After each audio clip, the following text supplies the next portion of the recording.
In life, we get what we're looking for. After years of being told to eat the rainbow, on a keto and carnivore journey, we're looking for variety. That doesn't make any sense, but that's what we're looking for. We want to be keto, but we still want to have fun treats occasionally. And that's why our YouTube feed is full of keto recipes whenever we start a keto diet or carnivore. We're looking for recipes, we're looking for ways to keep our food fun. And this leads us into the world of keto replacement garbage because we're trying to mimic the diet that was causing problems for us. Today, I want to tackle how our goals set our intentions. A goal to eat the rainbow means that we're looking for ways to eat everything while staying thin, versus a goal to build a healthy body means that we're looking at whatever food guidelines or recipes that we're going to possibly eat, like however we're going to plan to eat, as a possible avenue towards a healthy body versus simply some kind of fun food or not even food, right? So is this going to help me to grow my body and be stronger, or is it just simply not food? So if we look at the new food guideline through this lens, I think that the way that you're able to keep yourself healthy is going to make so much more sense. You are going to have a better chance of keeping yourself on track by looking at the world this way. Because I want to do that because I'm so tired of people being told that they're failing at their diet or that their body is failing because of old age. Our bodies aren't struggling as much as they're struggling just because we're in our 50s or 40s or 30s. I mean, I see people as young as 20 already struggling. That cannot be because of your body being old. Our bodies are struggling with the high carbohydrate diet that we've all been eating from the day we began eating solid food. Fruits and vegetables in abundance, right? That's what we were told. They're the healthiest things that we can eat. We were told that fruits and vegetables were healthier than even meat, right? Minimize meat is what we were told to do. The problem with that is that that causes damage to the body. So I want to look at this new plan that RFK put out, which I'm still flabbergasted that the plan is out. I'm excited for it, but at the same time, I want to just talk a little bit more about it and how it relates to the way that we've been told to eat our entire lives. One of the great things that he did is he put protein at the top in abundance. And he's saying, this is what, well, now it's right up there with vegetables, right? But he's saying protein should be in abundance. The reasoning that they gave is that it would be moving us towards a healthier biological reaction. So basically, they want to leverage the fact that when we eat meat, we build muscle and we have a natural sense of fullness.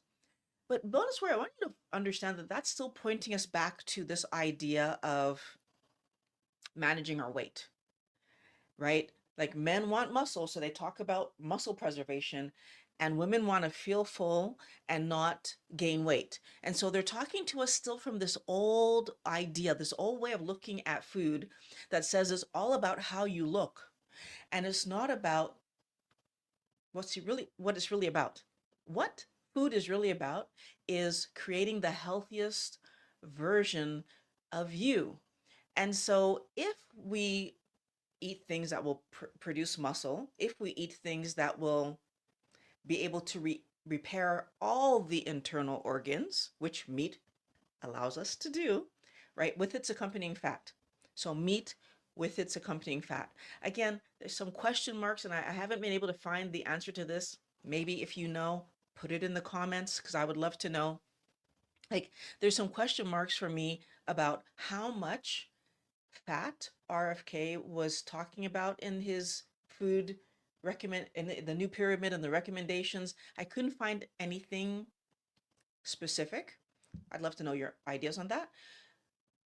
The most important thing I want to point out here, Wellness Warrior, is that this focus on fullness doesn't necessarily help us to understand why eating the meat and the low glycemic vegetables are the best option. So I would like to talk more to that. And I do talk more to that in the video that I put out last week. The other great thing that this change in the food pyramid did is it reduced the amount of grains coming in. So rather than it being up to 11 ridiculous servings of grains and whole, like that was never supposed. So, like I mentioned, Louise Light, when she was first making the food pyramid, the original, was very clear that 2 to 3 servings maximum was what we could manage. So this 2 to 4 is still 1 serving more than we should be having, which it's it's lowering the possibility of chronic diseases and insulin resistance, and right, is we're gonna potentially unlock our body's ability to tap into the fat storage that we've all been walking around with and not really sure how to tap into. But there's still a problem because there's that, I mean, 2 to 3 on the maximum was what Louise Light said, right? Not 2 to 3 will be fine, will be dancing. It was on the maximum, which really says to me, if 2 to 3 is on the maximum, it should be 0 to 1 if you can't afford anything else. Like that's the way that I hear that piece of information. And if you hear it the way that I'm hearing it, then it makes you kind of question, why are grains still being pushed to 4? So there's still things that, yeah, I would love to see looked at a little bit. Fruits and vegetables are still encouraged on this, but they're much lower on this pyramid. So again, a great thing. They're much lower on the pyramid, and I definitely say that we can't do better. No, we could do better actually, because if they weren't on the pyramid, right? But for the regular people in the world who are eating standard diet, throwing these things to the bottom of the food pyramid and saying have the least amount of them as possible. So the fruits and vegetables, the good vegetables are at the top, the fruits are in the middle, so have less of them. So the focus of this food pyramid is on eating whole foods, real foods, things that were alive at one point. And for that, I will say that I am totally happy that that's what RFK did with his new food pyramid, because eating stuff that we've processed to heck in a factory hasn't done anything good for our health over the last 50, 60 years. I mean, we can go back because this problem goes back. Now brings me to another issue that I want to bring to you guys' attention, which is we've been taught to do as our doctor says. We've been taught to listen to authority, which means that our little kids will listen to their teachers. We tend to follow directions from anyone who's in an authority scenario to us. And the problem that I see there is that, well, first of all, we are now aware that we have been nutritionally gaslit for years. And this happens because the official advice is ignoring the biological reality of our bodies. So, one frustrating thing to me is that back in 1863, when Banting wrote the letter on corpulence, the first version, many of the doctors ridiculed him and just told him he's like pushing old news. And we're basically saying like you're late to the game, dude. If you think this is revolutionary, it's not revolutionary. We've known that. And the big question on Banting's mind, the big question in my mind when he recounted the story is, if we know this, why are we telling people to eat balanced diet? Why are we telling people to eat carbohydrate first foods? Why are we not telling them to eat meat, fish, poultry, eggs first? And, like at the minimum, first. If you need to eat the other things, fine. And so Banting posed a good question, and I want you guys to think about this question because here's the problem. Even back in 1863, doctors were aware that carbohydrates cause weight gain, and yet everybody was having being told that it's okay to eat these other things, right? To eat vegetables and fruits. And nobody was, not even the people who are overweight, were being warned that, oh, well, you do realize that da da da da da. The doctors themselves were overweight. So I definitely feel like one of the big problems that we're still facing is that there are a lot of people in authority, even though this new food pyramid has been put forward, not all the people in authority see the value of this new food pyramid. And so, because they don't see the value of the food pyramid, will we continue to be misled when we go to see our doctors? Right? And I understand that the doctors are people just like us, and they did not teach themselves medicine. So they were taught medicine in institutions that were funded by companies that profit from us eating the stuff that we eat. That's just a reality that we all need at some point to accept and really see if we're going to take this new food pyramid seriously. But even more so, if we're going to look at it carefully and make good decisions, not just for ourselves, but for our children, right? Because for years, our children have been fed cereals that are absolutely horrific and damaging for their bodies, which is why so many young people today are overweight, pre-diabetic, and struggling. Keep in mind, wellness warrior, all those heart healthy checks that are on the foods that we eat and we feed our children. If this food were really heart healthy, we should have seen a dramatic decrease in people having cardiac issues. But that's not what happened. More people have cardiac issues. It is true that fewer people today die from a heart attack than when heart attacks first became a thing. But understand that they didn't even used to be a thing. Heart events we're not like typical in younger people. And now we end up seeing people in their 30s, in their 40s, having heart issues. That used to be something that happened to you at the end of life, not in the middle, in the midpoint. So we need to understand that just because we have the medical technology to save people from these events doesn't mean that they should be happening. But yet we walk around with this belief that, yeah, you get older and, diabetes becomes a problem, heart issues become like issues. Like you get older, your skin just goes to crap. Like it's just not possible to have good skin when you're older. Like we have all these ideas about what's normal, natural, just happen because we're old. Oh my gosh, it is such a damn lie. I feel better today. I'm doing more, I have more energy. My skin is back to being healthy. My body is back to being, I am healthier today than I was 10 years ago. Less inflammation in my body and able to do sleeping better, waking up awake and rested. All the things that I couldn't do before and was blamed on, well, you're getting older. I'm older now. Saturated fat is another thing. Now, I don't, like I said before, I don't know the numbers, but what I love about saturated fat that is obvious is that we are no longer being told that lean is better.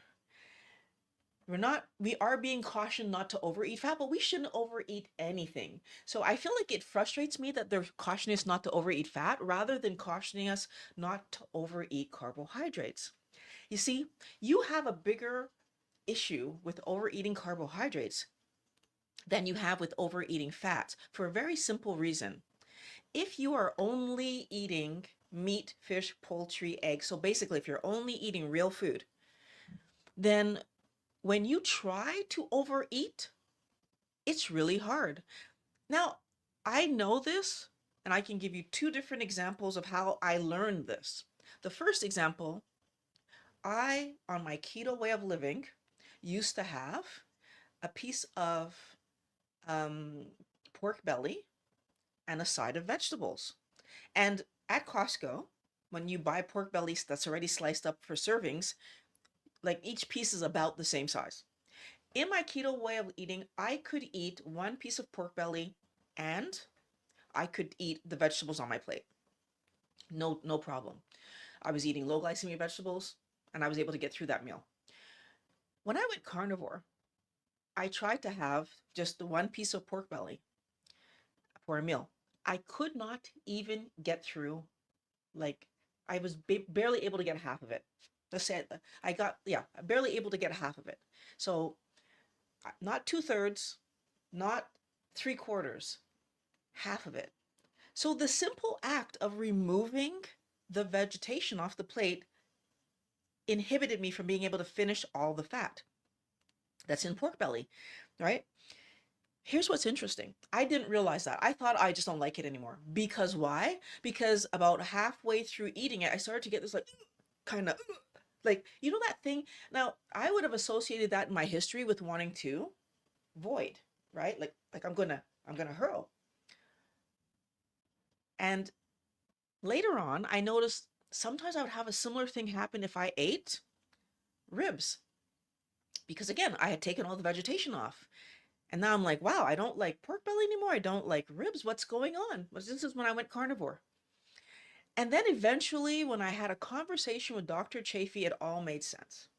Where he said that because we eat vegetation, so fruits and vegetables and nuts and seeds and legumes and all this stuff, we don't eat our meat, just meat. We eat it with side dishes. Those side dishes allow us to eat more.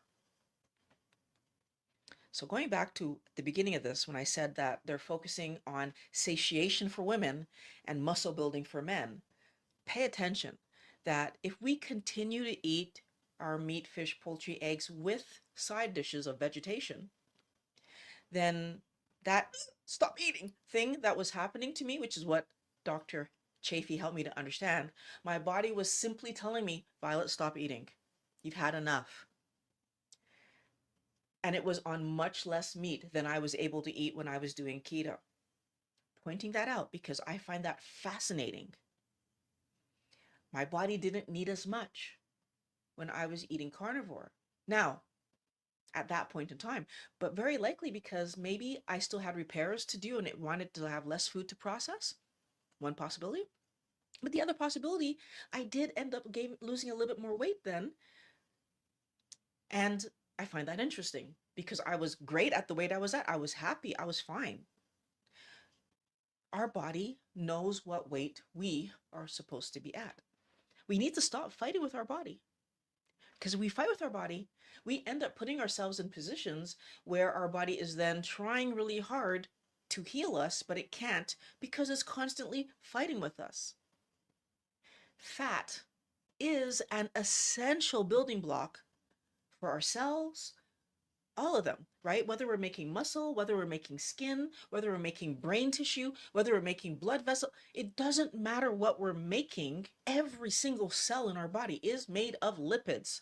We need animal fat to be able to build us, to repair us, to, right? Like to stay healthy. Lipids, animal fats, are necessary for hormones. Hormones tell our body what to do. So again, if we don't have the right hormones, can we even repair ourselves? We put ourselves in such a bad situation for the years and years and years and years that we were following the guidelines that say minimize fat. For the years that we're saying seed oils are healthier than animal fat. I don't want to get ahead of myself. That's the next section. So let me just move to that right now. Animal fats are being prioritized. They're finally allowing us to see the benefits of animal fats. So, animal Animal fats aid with vitamin absorption. Vitamin A, D, E, and K, which are essential for health in general, but apparently, especially for heart health, and you need fat to absorb them, the right fat. So these seed oils were not helping us to absorb them properly, but animal fat does. So tallow, butter, ghee, um, pork fat, lard, um, bacon grease, like versus we keep being encouraged to use things like olive oil and avocado oil and coconut oil, and because they're plant-based and they're healthy, they're not healthier. They are not healthier. Do they sometimes have a higher smoke point? Sure. Some of them, like I think coconut oil has a pretty high smoke point. Avocado oil too, I think is a pretty. So yes, if you're cooking something that needs higher heat, maybe that's a helpful reason to, but tallow and lard have a pretty high smoke point too. So do I see the value in, well, you can get them cheaper, those plant oils, then I mean, honestly, tallow and lard cost a lot. If you were gonna deep fry something, well, I mean, even deep frying it in avocado oil is pretty expensive, but coconut oil, maybe you could do it, but the flavor doesn't come out as good. And well, I mean, okay, that's a personality thing. So I like the flavor better. So I'm not gonna go there. What's my point? They have us focused on plant stuff as being just healthier all across the board. And I really do want you, Wellness Warrior, to think about now that we have this new food pyramid, all the doctors that have been saying to us for years, there's no problem with eating meat. There's no problem with eating the fat that goes along. As a matter of fact, it's advised to eat the fat that's going along with your meat. Please pay better attention to those videos. You go back on my channel and watch the videos where I talk about it. It is important. It's helpful. It what makes your body is made of protein and fat. Now, Maggie McGee, sorry, I said that wrong. At Maggie G, so GEE 1354, gave me this comment, and I just wanted to read it because I thought it was so indicative of what we're talking about here. She said, in my 40s, I was 5'6" and 110 pounds. That was normal for me since I was around 12 years old. And even after having two children, she was still at her 110. I started on heart medication and gained 80 pounds. I also became vegetarian. The doctor told me I was doing everything right, even with the weight gain. They told her she was doing everything right. If you're gaining weight, that's your body saying this is wrong. Just pointing that out. And she started the heart medication before any heart. So preventative, right? Your body saying, hello, what are we doing? I had two heart attacks and surgeries at 68. I went home and started searching and watching YouTube. I stopped the medication and went keto and eventually carnivore. So this is someone validating what we're talking about here. The fact that if you really want to do better in life, the thing you're going to do is pay attention to your body and then react to what information your body is giving you. All the years that I had rashes and every dermatologist telling me, you just have to learn to live with it. You just have to learn to live with it. And now that I've been eating keto, now that I've been eating, well, I ate keto for 6 years. I've been carnivore now for 2 years. But in the time that I did keto, I was able to fix my skin issues. My hands had these, like, they were, I don't even know, callousy and like ridiculously not doing well because I didn't know about the drying effect of um concrete, and I did some work around my house and my hands got, and I didn't like take protect my hands. For years my body was not able to repair my hands because of the stupidity I was eating. And now that I've stopped eating the stupidity, my hands are fine. And just to tell you how bad seed oils, no, sorry, just to tell you how bad plant oils are for us, for the longest while my hands were doing better.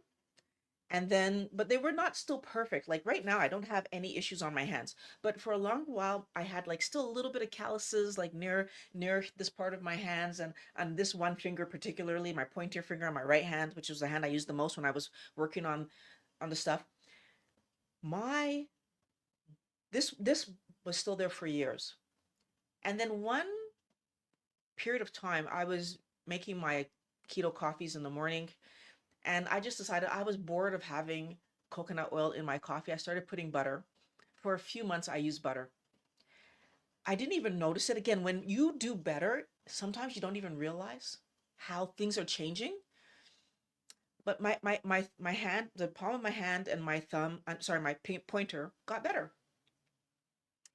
And I mean, I must have noticed it on some level because I remember that when I went back to taking coconut oil in my coffee, about a week later, my finger was bothering me, my pointer, and then the skin problem started coming back. It was peeling again, and like my skin was just peeling, and it wouldn't stay looking good. And I remember saying to Pat, "Do you think, like, could it be possible that the coconut oil is messing with my body's ability to keep my hand looking good?" So what did I do? I again stopped putting coconut oil in my coffee. And as a matter of fact, I not only I stopped cooking with it altogether, I was like, whoa, let me just I took it out. My hand, it took about another 2 months, but my hand was back to being smooth again. And I was like, yeah, I'm not touching that stuff ever anymore. And at that moment, I didn't just take out the coconut oil. I took out the avocado oil and I took out the olive oil. And I like if I was making a Caesar salad dressing, like back then I was still keto, I would have used it. But other than that, I was not using anything but real oils from butter. So I was using butter, tallow, and lard. And that was all I was cooking with at that point. And the only time I was having avocado or olive oil was if I had a salad. I would use that in my, but I was no longer using coconut oil. That went off my list completely. I don't know that coconut oil is so different than avocado, olive, peanut, all the like I don't know what makes them different. That's what happened to my hand. And I wanted to share that with you because we see what happens to us. And then when you bring this kind of stuff, you don't know how many times I brought to my doctors. Oh, they give me, I for sure with the iron pills that I was told to take when I was a young child.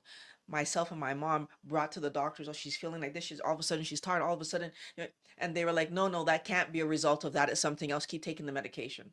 They were wrong, right? Thalassemia. So they were wrong.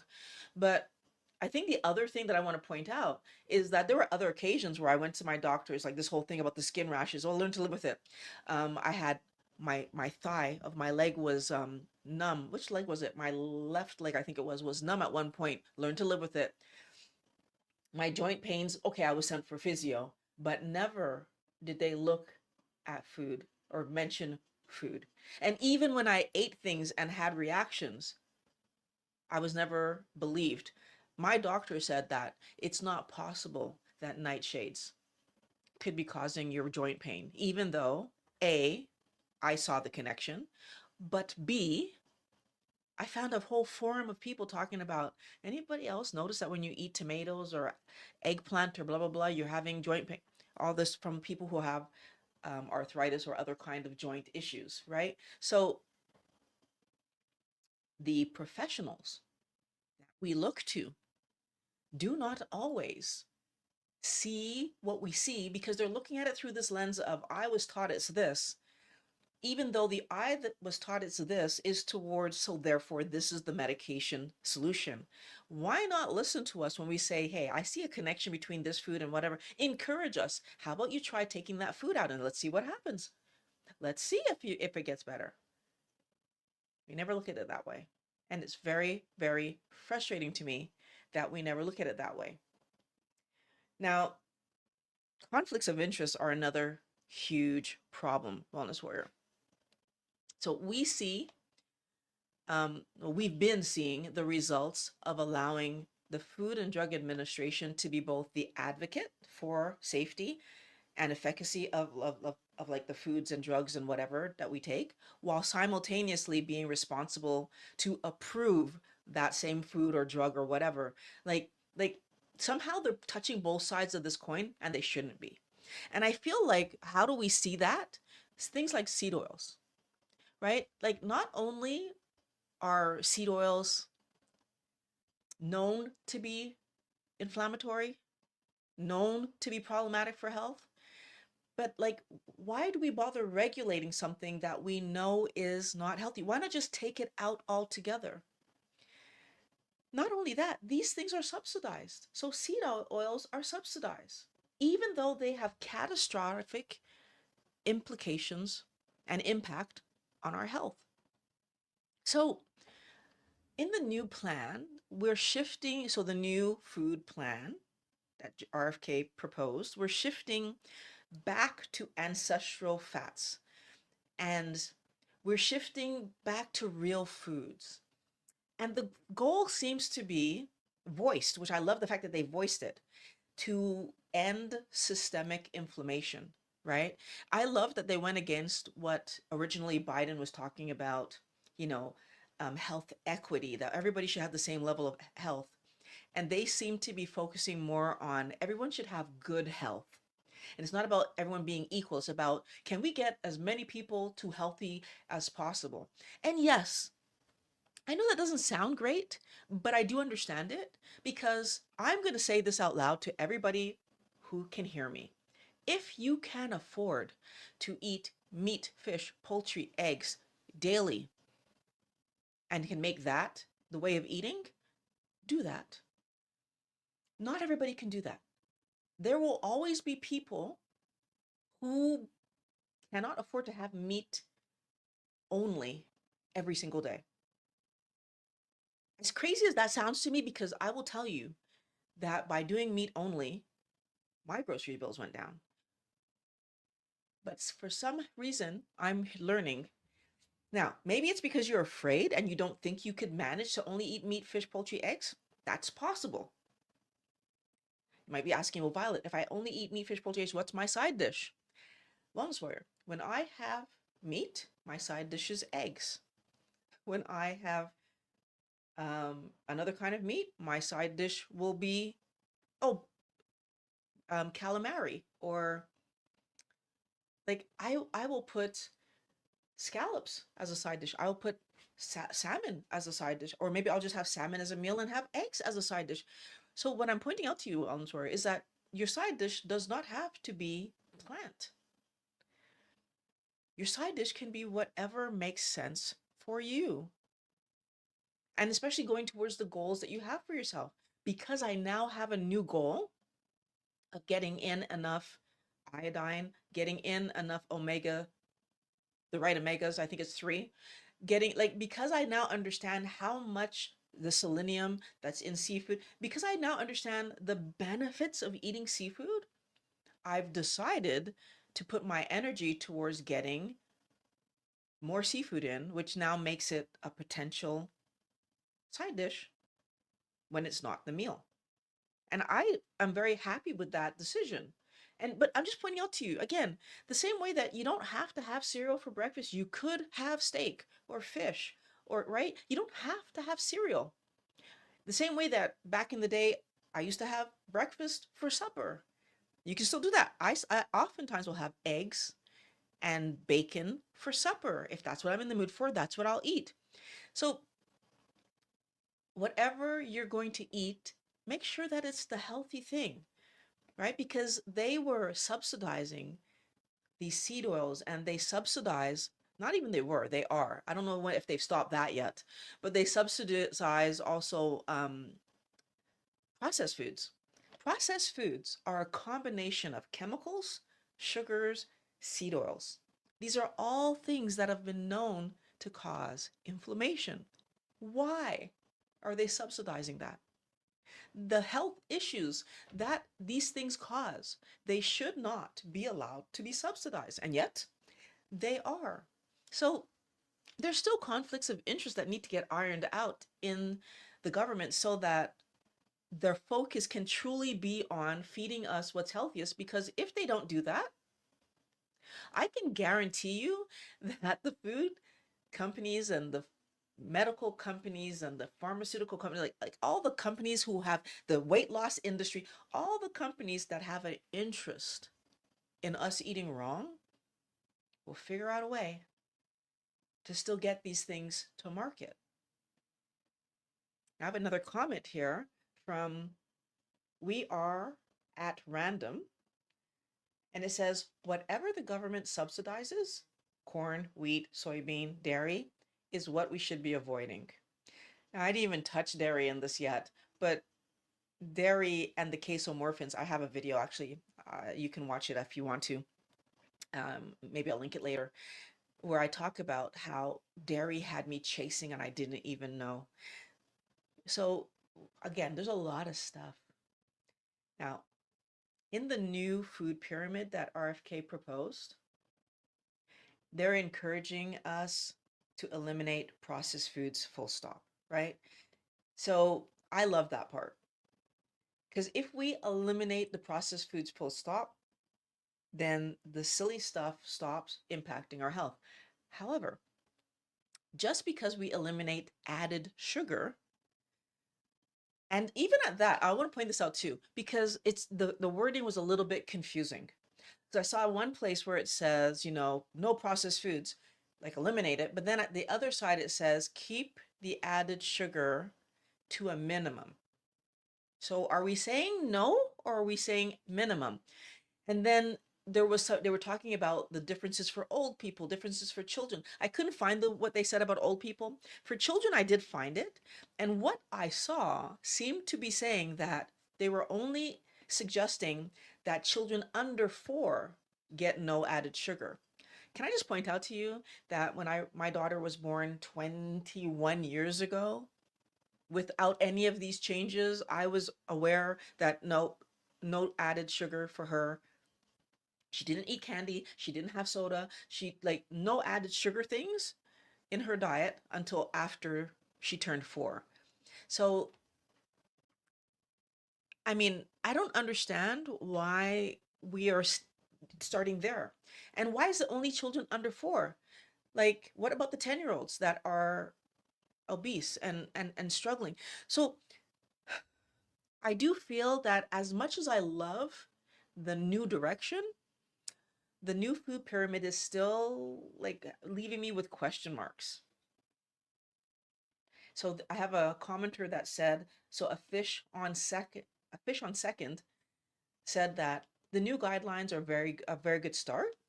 I believe that the fact that they oh my goodness, I believe that the fact that there is still a limit on saturated fat still needs to go, and a limit on seed oils needs to be instituted. And it does make me question why they aren't looking at the things that, again, we know are inflammatory and saying in this new round of corrections, get rid of that, leave that. And just being very top of the the line. This is what's good. If you're not doing this, you're potentially causing harm. The same way that they did with alcohol and cigarette. Like, why do we want children any children? 18 and under, or in the US, it would be 21 and under. You should not be able to get access to this harmful stuff that we know is damaging our bodies. We know it. But that would be a huge jump that they would have to make, right? From we're having this all the time to you can't have it. As a matter of fact, here in Canada, very recently, they even made um, marijuana something that you can get your hands on. And it's like, why would you do that? Why is that okay? And I do think it's like, it's again, big picture. If you regulate it, you can tax it and do all the things, right? Versus trying to eliminate it. And so, yeah, now that's not a problem anymore here in Canada. I'm not sure how it is in the US, but I really do feel like we need to question whether or not we're we're getting towards what we're trying to get towards with our anyways. I don't want to get off topic. There's a huge problem that I want to point out because This this new way of doing things, the thing that's not being addressed is the dependency, right? The whole world has a dependency on carbs. It's not just Canada, it's not just Violet. The entire world has a dependency on carbohydrates. And because we've exported the fun foods around the world, right? We've introduced people to highly processed rather than focusing them back or letting them stay focused on, because some places we're still focused on eating off the land. And we introduce them to this processed stuff because it's convenient, because it's cost effective, because it makes North America money, which is probably the biggest reason. Those people around the world eating stuff that we produce makes us money. Do we need more money? Apparently. Um, is getting more money this way the best thing for the planet? I don't think so. So the new food guidelines, they're not going to miraculously remove our cravings and our chasing behavior, right? They're not going to stop people from being dependent on carbohydrates. They're not going to stop people from chasing and wanting and fighting in their brain about the carbohydrates that they're now learning that they shouldn't be eating. I feel like RFK's plan potentially won't make it as far as he wants it to make it, because if we don't educate people on the fact that they're dependent on carbohydrates, it is not just something you like to do, right? Like I wasn't just eating these chocolatey things because I like them. I was eating these things because I couldn't stop eating them. Right? I loved chocolate was a lie I was telling myself because I couldn't understand why I had to have chocolate every day. So I just decided that I loved it when in reality, I was dependent on it. My brain getting that dopamine hit had a huge impact on then what I'm. So remember I said earlier, whatever we are looking for, we're going to find, right? We are going to be drawn towards it. It's going to be all around. We will see it because we're looking for it. That's how this works. And every store I went to, I was able to find chocolate. Every party I went to, if there was chocolate there, I would find it. Every scenario that I was in, and then at my home, I just made sure there was chocolate always around. We will create the story where we find what we're looking for. So if we really want to save the next generation, the Make America Healthy Again movement needs to provide more light, right? So that we can actually see the impact that the good food has on our body and the negative impact that other food was having on our body. Our children's bodies are being built with whatever we feed them right now. What are we feeding them? Like, can we just stop and pay attention to that? Anybody who has a child under the age of 18, think about what you've been feeding your child. What foods do you bring into your house for your kid to eat? And when you stop and think about that, and not only that my kid's going to eat it, probably I'm going to end up eating it too because it's in the house, right? How is that impacting your health? How is that impacting your kids' health? How is that impacting their ability to think? Because as Dr. Georgia Ede pointed out to us, our brain is part of our body, right? And since our brain is part of our body, whatever we are feeding it is going to determine how healthy it is, which now determines how clearly are we thinking, and therefore determines our ability to take care of ourselves, their ability to maintain a job. Do we end up with mental health issues or not? This is so, so, so important. What are we feeding our children? Can I just point out, Wellness Warrior, that the fact that 1 in 3 adolescents are pre-diabetic should have us all not just concerned, screaming, yelling, and upset with the powers that be that have allowed this to be the story. Because they've allowed it to be the story by allowing doctors to be trained on bad information that they are then holding us parents to, right? The all the food guidelines, the teachers that will send a note home saying, how come there's no fruits in your kids' lunchbox? right? Even if your kid's lunchbox is full of meat and cheese and, right? Where's the fruit? Where are the vegetables? 20% of children and adolescents are obese, Wellness Warrior. But teachers and doctors, and they're focused on fruits and vegetables because don't forget, we've been taught that those are healthier than meat. We are now finally being given the real data that is not true.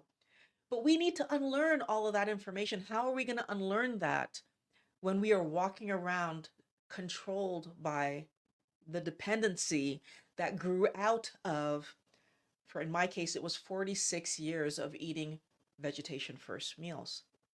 And yes, it's vegetation first meals. If you put vegetation and meat products, so meat, fish, poultry, eggs, if you put those on the same plate, vegetation takes over. Because like I said to you, as long as there were vegetables and they were low glycemic, under my 20 grams or under my 18 grams, because I'm under 18, as long as those carbohydrates are on the plate, they're running the show. Because any carbohydrates you eat is more than your body needed, because your body makes all the carbohydrates than you need. You never need to eat any. So as soon as they come in, your body's like, uh-oh, let's go. And we're in storage mode, or at least we're in protect violet from that what just came in. But that's also triggering us, and we're able to eat more. You see the problem? So that top row where it's meat and low glycemic vegetables, that top row is still problematic. It really should be no processed sugar until adulthood. That's what it should be. That's what we should be aiming at. And we need to understand the severity of dependency that has been created in us, adults, children. Like we need to understand that. So in the new plan, what I do love is that the neural health protection factor that's going to be built in, because they're removing the petroleum-based dyes and artificial additives that are going to protect our brains, our children's brains. It's going to protect our guts. So I definitely love that part of what he's doing, like the bans he came out with and just like totally banned that stuff. Terrific. It's what we needed. But yeah, it's really, really frustrating. So Stephanie, I don't know how to say your last name, Stephanie, so I'm not going to try. I apologize. Said, the wonderful part about this is school lunches will now reflect the pyramid recommendations. From what I've seen, more people are turning away from processed food. Make the world healthy again. Now, I want to point something else out to everybody watching this. I want to show you something here. I got Stephanie's comment, luckily, but kind of by accident, because here's what happened to Stephanie's comment. Now, I hope you can see my pointer, but if you can't, if you look at the top, it says held. So video comments, and under video comments, it says held. This was in the held section. So YouTube said that this was ranked for blocked words. I don't see any blocked words in there that would make any kind of sense to block. So I really am frustrated that somehow companies have this ability to influence even people like me. I'm just talking, but why is it that somehow that gets pulled into blocked words when she said nothing rude, nothing, there was nothing wrong with what she said, and yet it got blocked. Right? I don't have those anything like that as a block would make the world healthy again. Could that be what got her? So it's just frustrating, Wellness Warrior, to know that no matter what we do, they are going to still be restricting, and the people that control things can block us from seeing good information. I'm being blocked from seeing a good comment. Like, so what does all of that mean, right? What is it doing to our ability to make good decisions for ourselves? I want us to take care of ourselves. And because I want us to take care of ourselves, I'm going to propose that we do a very practical rebellion. In the video that I put up last week, that you can go back and watch if you want to, it's linked below as well, I talk about the $3.73 solution. And I want you guys to understand that this new food pyramid is just the beginning. This is not a new diet. This is us moving back to the healthy way of eating that we were meant to eat the entire time. So for me, by prioritizing meat, fish, poultry, and eggs, I was actually able to make meals. So I had 22 meals that came in at $3.73. I'm going to update this information because in last week's live stream, I talked about the fact that I plan to add seafood to my everyday. And I've started doing that. So I'm going to do another grocery and I'm going to add that seafood in, and we're going to see how many days I'm able to purchase for and what the new bill is going to be with the seafood added. A wellness warrior, I want you to understand that we can actually escape the nutritional lies that have been taking our money and our health by simply focusing on eating real food, whole food. Because when we eat the processed garbage, our body's just hungry an hour later, 2 hours later, if you're lucky, 2 hours. You are not building anything of quality. So what is my goal? Is my goal to have the healthiest body possible, or is my goal to eat fun stupidity, the garbage that companies keep trying to sell us? Like this stuff, right? Like I actually used to let my daughter have that when she was little. It's like, oh, she was like fussing at lunchtime. She didn't, I'll just have one of those. And I thought, okay, it's cheese, it's crackers, it's good for her. Like, we just blindly believe when they tell us that that's healthy, or at least I did. What's the difference? When you're full on nutrient dense food, the brain stops. The hijack stops. The brain is working. Like your brain isn't being messed with. Your brain wants to think properly. Your brain wants to show you better paths and how to be successful. And it can't do any of that because we're eating the wrong stuff. We're eating stuff that just isn't healthy for us. I want you to realize that your health, real health, true health, isn't expensive. But being hungry is heck of expensive. It's so expensive because if I'm hungry, how many packs of Ritz of those crackers would I end up eating, right? My daughter got one. I probably would have eaten two, right? And then I'd be hungry a little bit later. Maybe I have two granola bars, right? Then be hungry a little bit later, and right until it's supper time. But then what happens after supper before we go to bed? We're constantly eating. And I didn't like fruit, so I wasn't eating fruit. But we were constantly eating. In this new plan, this new food pyramid that he's proposed, we eliminate garbage from our diet because there's no more processed foods. They're just gone. So no garbage means that the dopamine-driven overconsumption just stops. Well, it can stop. It can stop. Will it just stop? No, not if we're still eating high levels of vegetation, whatever kind of vegetation that is. Eating nutrient-dense food is going to give your body the lipids and the proteins to build and repair itself. When I say nutrient-dense foods, what I'm talking about is meat, fish, poultry, eggs, salt. We need salt and we need iodine.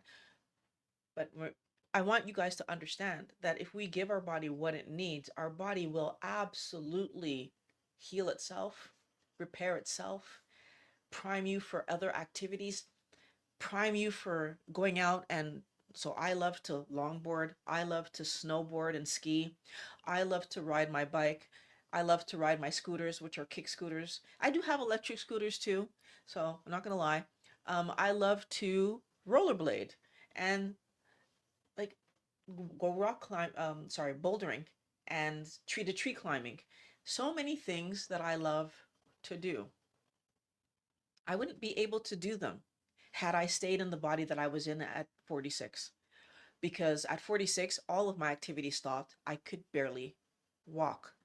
At 46, my ability to walk got cut down to like 25%. My ability to sit wasn't there either. That was also 25%. So I was doing this awkward thing of stand up, sit down, stand up, sit down, walk the minimum I could walk to get done what I need to get done in the day because every position hurt. Laying down hurt. Like every position hurt. So if I was still in that body, I would not be able to do all the stuff that I've got back. Luckily for me, I only lost them for about a year. But let me tell you something, Wellness Warrior. Losing them for a year really helped me to understand I want to have my ability to move around for as long as I can have it. And it really helps me to keep myself on track. I keep looking and learning and trying to understand, not just because it's not just because my body is important to me and these activities are fun. It's because I truly understand that whatever I'm eating impacts my thoughts, how I feel emotionally, how I feel physically, and what I'm able to do. I'm not able to help you guys if I'm sick, if I'm struggling. I won't be able to show up. And I want to show up because it irks me. It irks me that I didn't know this information when my daughter was little. And so I wasn't able to save her from being pulled into the same stuff that I'm in. And what level will she need to get to before she buckles down and says, okay, I'm not eating this stupidness anymore? I don't know. But I know there's some of you out there who are ready. You're already in pain. You're already struggling. And let's go. Let's get started. If we eat only the healthy foods, the cost of living life just diminish. It goes down, right? All that fun stupidity is empty calories that sends your body back out to ask you for more, ask you for more, ask you for more. Now I'm able to eat like a pound of meat and 4 eggs. That's what the 373 was based on, was me eating a pound of whatever. So whether it was meat, fish, poultry. No, not fish. It was meat. So any kind of meat, whether it was ground or whatever, and chicken and 4 eggs. So, I mean, that's a good amount of food in a day, Wellness Warrior. It's more food than a lot of people who are living in other parts of the country. Like, they don't get that much meat. They don't get it. Now, Stephanie again says, you're totally correct. I save money by switching to carnivore. I appreciate you saying that because I think that most people would, but you're not aware, right? Most people are not aware, just like me. I was not aware that I was dependent on carbohydrates. I had no idea. I didn't know until I tried to take them out of my diet and realized, whoa, withdrawal? What the? And I realized I was dependent. So if you've never tried to go from standard diet to keto, you don't know about the issue with carbohydrates. If you've never tried to go from keto to carnivore, you probably still don't fully get it, right? Like maybe you're still in this idea that no, I can do all the, but I'll tell you, not throwing vegetation away was one of the first things that helped me because when I did keto, I only bought vegetables that I was willing to eat. And then when I stopped being willing to eat them, I dramatically reduced them and I only kept the vegetation in my diet that I really wanted to eat.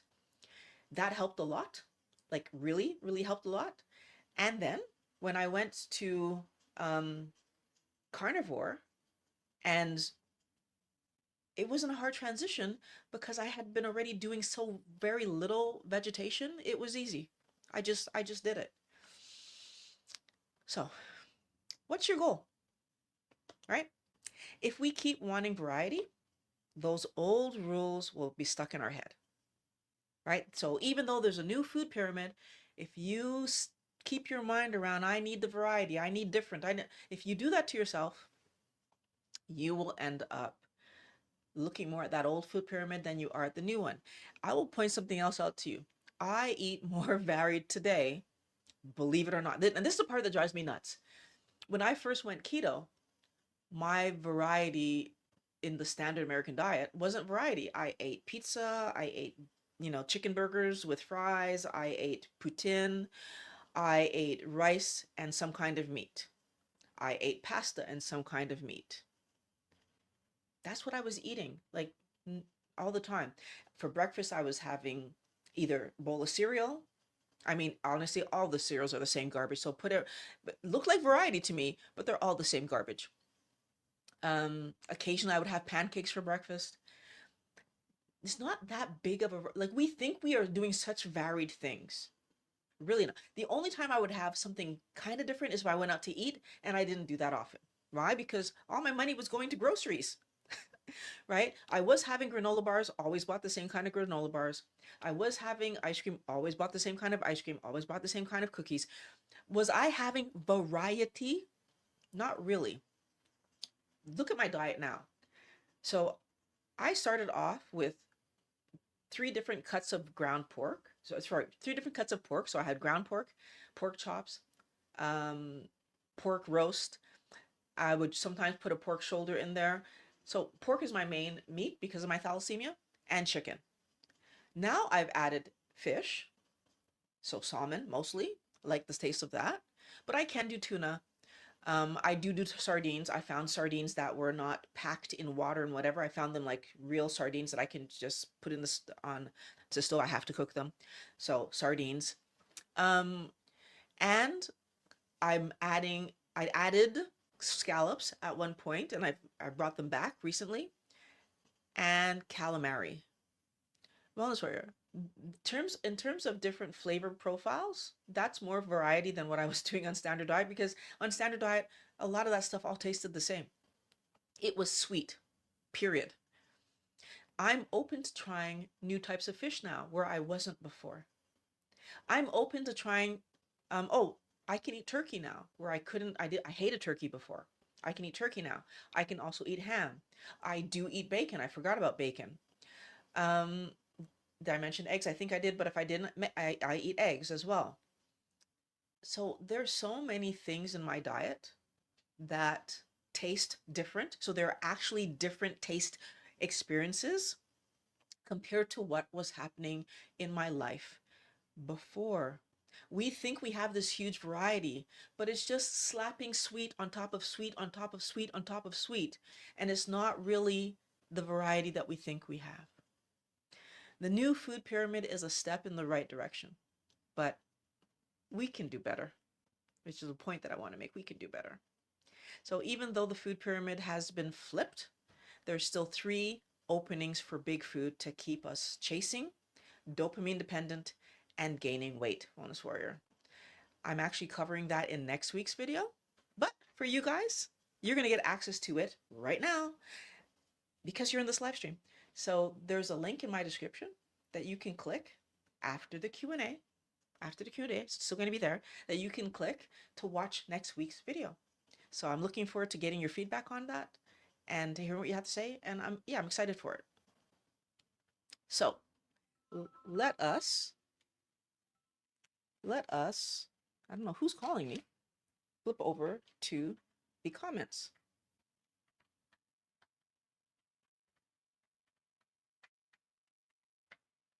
Okay. Let's see. Hey, Pam is jamming. Oh, so nice to have you here. Haven't seen you in a little while. Glad you're able to make it to the live stream. Hope I gave you some good information this morning, our afternoon, evening, wherever you guys are, night, wherever you guys are. Let's see. Hey, Pat. Nice to have you in the comments. Let me just make that a little bit bigger.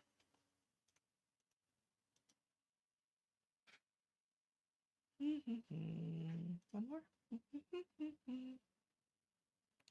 Okay. Hi. Long time no see. I feel any direction away from. Any direction away from the bad food? Yeah, for sure. Um, let's see. Um, I believe that any move away from the old food pyramid and just the openness of the lies we've been fed about saturated fat is a move in the right direction. Okay. So I'm not sure who you think I am, but I'm Violet. Yeah. So maybe you're thinking about somebody else, but that's cool. Glad that you're able to catch this live stream. Let's see. Pat says a bit late to the party, but I don't think you have the right mic input. Oh, thank you, Pat. I mean, a little bit late to the party, but let me just double check. Theoretically, I do. I can see everything looks perfectly fine from where I'm sitting, but I will take that into advisement for the next live stream. Thank you very much. So, Make America Healthy Again also just passed a law requiring any vendor that accepts food stamps must offer as many healthy options as they currently offer processed. It would be great if the food stamps were only allowed to be spent on healthy options, because that still puts the onus on the person who's dependent to fight their dependency to choose the healthy option.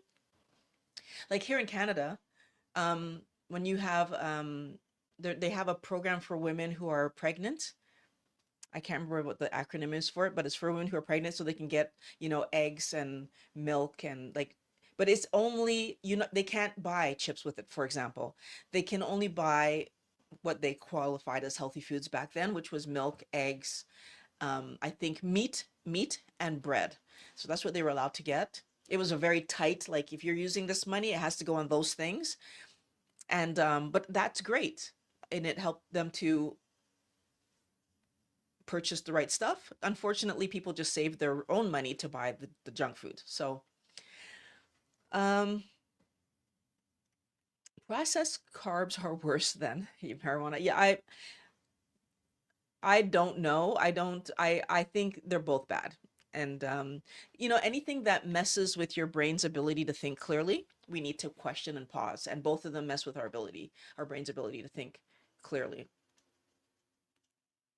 And the streaks in the sky and the constant are always more pollutant. So crisscross X are always more pollutant. Okay. Let's see. Some Same as putting a warning label on cigarettes and then the non-stop warning of smoking, and then the $12 a pack people will continue. What if instead of sugar on nutrition labels, we posted glucose index? Hmm. See, the problem is I don't know that people will understand the glucose index. Let me stay close to the microphone just in case you guys aren't hearing me properly. I'm not sure if people will even understand that data. And so maybe what we might need to do is we need to educate people. If we educate people on why carbohydrates are not healthy, if we educate people on why meat, fish, poultry, and eggs are the healthiest thing to eat, even if the current generation feels stuck, it opens the door to parents feeding their children properly from the jump, right? Like what I would really love to see are parents who can make a better decision about the food they feed their kids, right? And I think that if we are able to, so let's say like if I had had a kid today, knowing what I know now, meat, fish, poultry, eggs, that's all the kid would have gotten. I would have just done healthy with salt, right? I would make sure they had enough fish that they don't need the iodine, the extra iodine, and see how that played out. I would have focused all of my attention on making sure that my child had the healthiest possible food. So I think most parents would do that.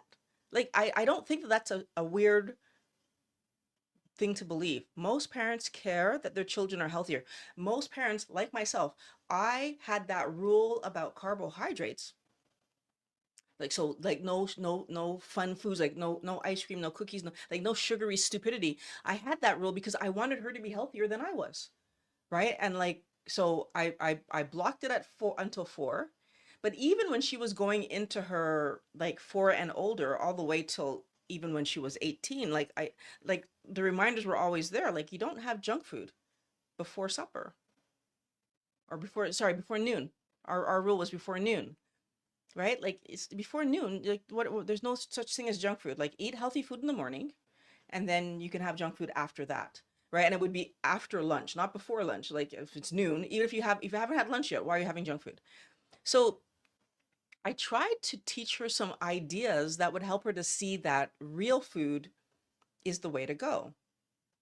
Now, I mean, we all know that people, how do I say that?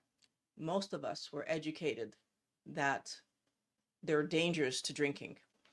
And yet we know people who ended up going too far with drinking. And why does that happen? Because when you become the person controlling everything, and then you're having this thing, if you're not being vigilant about how much is coming in, you can get pulled in. And that reality exists for food as well. Processed foods, which we don't even know we should be paying that strict of attention, because we don't even know that they've been engineered to be chased. Processed foods cause people to chase, and they don't realize, because they don't know that they're dependent on it, because they don't know that those foods were created to create dependency. So even if we teach our kids to be careful with this stuff, at the end of the day, what we need to understand is that touching it equals the door is open for that dependency. And that's a scary thing for most parents to think about. I know it's scary for me to think about, especially because I watched it happen. Like, now, well, now I know I watched it happen, right? Like, my daughter at 4 couldn't care less to touch the stuff. She tasted it was gross. And then when she reached 6 years old was the first time she actually ate a bit of her birthday cake. I remember I took a video, I was in shock. And that was the beginning of the end. That was the beginning of the end. So I now know, because I watched over the years, like, things that she couldn't stand before. She started eating a little bit, and then she was eating more. And now we're here today. And if I could have really, truly intervened better, for sure, I realize now I should have. But I couldn't teach her something I didn't know myself. And that's where the parents, the people who are starting parenting in 2026, or who have children under the age of, I would say, 3, 4, still have a huge chance to teach their children that this stuff is just not good for you. It's not healthy. But we have to keep in mind, Wellness Warrior, our kids do what we do, not what we tell them. So if I'm trying to teach my kid that this stuff isn't good for me, and they're watching me eat it, they're gonna grow up and they're eventually gonna try it, and they're gonna have, right? They're gonna see what's all the deal. Why are you telling me not to have it, but you're having it? We see that with drinking too, right? We see that with smoking too. So eliminate dextrose and the OS additives for sure. Definitely. Um, so this one says parents have become lazy and accept Lunchables. Make your own version of Lunchables. Hmm. I don't think it's about laziness. I do think we've been sold the idea of convenience. And the problem is everybody wants convenience. One of the biggest issues I have is in the keto carnivore world, there's so many people who will want to do keto and carnivore, but then they're looking for um, replacements for brownies, replacement for cookies, like, they want all these keto replacement foods. So they want to be doing keto, but still eating junk food, right? They want, and it doesn't work. It doesn't work. If you want to be healthy, then you need to understand that you're going to end up putting down the foods that were making you unhealthy. And so, yes, I mean, as a parent, there isn't any way to make a Lunchable that's healthy.